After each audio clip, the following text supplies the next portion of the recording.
I found my housing actually through Thabyay. I hadn't arranged anything before coming, but I was staying in a nearby hotel that Thabyay helped me arrange, and then decided it would be easier to look for housing once I was here and had a better sense of the landscape and how far housing was from the office. So I actually asked around a lot in my first couple of weeks to colleagues to see if they had any recommendations, and I'm actually renting a place from another colleague here. So it's worked out really well because she lives in the building and obviously can help with anything.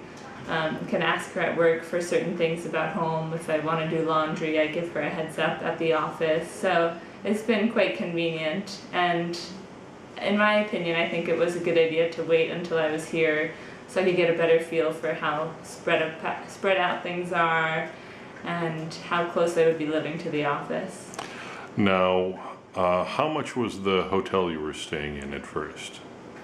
Oh, that's a good question. Not sure if I remember, actually.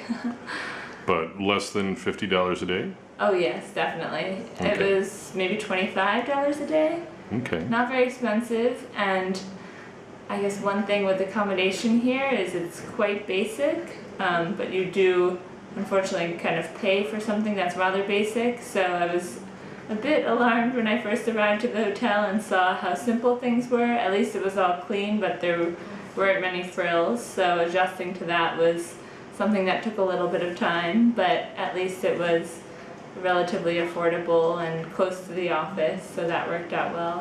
When you say no frills, what do you mean? Well, one thing, I think this is true of a lot of Asian countries, is the bathrooms don't have a separation with the shower.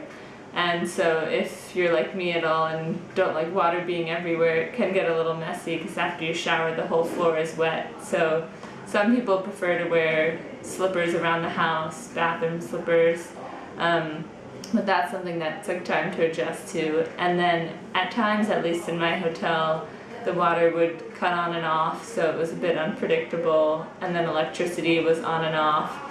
So I think just coming from the comforts of home to this environment was an adjustment. It was nothing too unbearable, and I learned to adapt, but definitely took a little bit of time.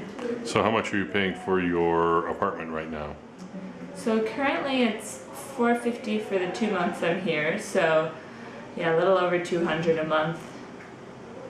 Yeah, which I've heard is pretty average from my understanding. I think there are some for cheaper, but I think for what we're paying for, it's a pretty good deal. So I've been very happy there. It actually was unfurnished, and that was something we were able to negotiate with the landlord, at least to have beds and a desk, but it is quite simple and basic because I'm only here for 2 months, so we don't have a full kitchen. We just have a fridge and a sink, and we make do.